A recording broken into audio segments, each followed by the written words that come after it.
To best understand the opioid crisis, the best place to start might be the year 1996. That's the year that the pharmaceutical company Purdue Pharma introduced a new drug to market called OxyContin.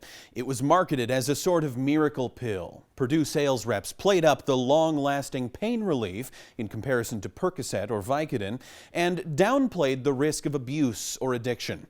Kaiser Health made public Purdue's marketing plans for OxyContin from that time, and it was touted as the one to start with and the one to stay with. Purdue doubled its sales forces then and flew doctors to all expenses paid conferences to convince them to prescribe OxyContin more, and it worked.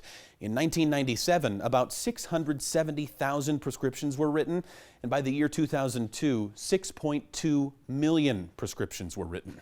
OxyContin became the most prescribed brand name opioid in the country for moderate to severe pain. And this laid the groundwork for what we now call the opioid crisis.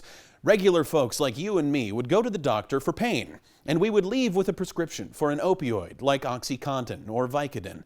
And eventually, our prescription would run out. And some of us would experience withdrawal symptoms and crave more. So we'd try to get more. Or we would turn to alternatives, in some cases heroin or fentanyl.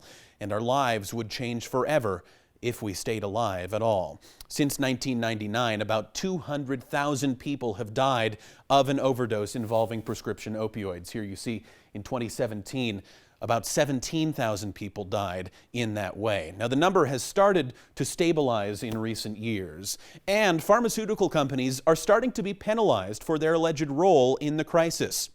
In 2007, Purdue was fined $634 million for misrepresenting how addictive OxyContin could be. And in September, after reaching a $10 billion settlement with many state and local governments, Purdue Pharma filed for bankruptcy. Last month, 4 other drug companies reached a $260 million settlement in Ohio over their role in the crisis. Now, the data and information I just shared with you came from the National Institute on Drug Abuse and the American Journal of Public Health. And by the way, Purdue Pharma's $10 billion settlement does not include any admission of wrongdoing. Tim Olson, KX News.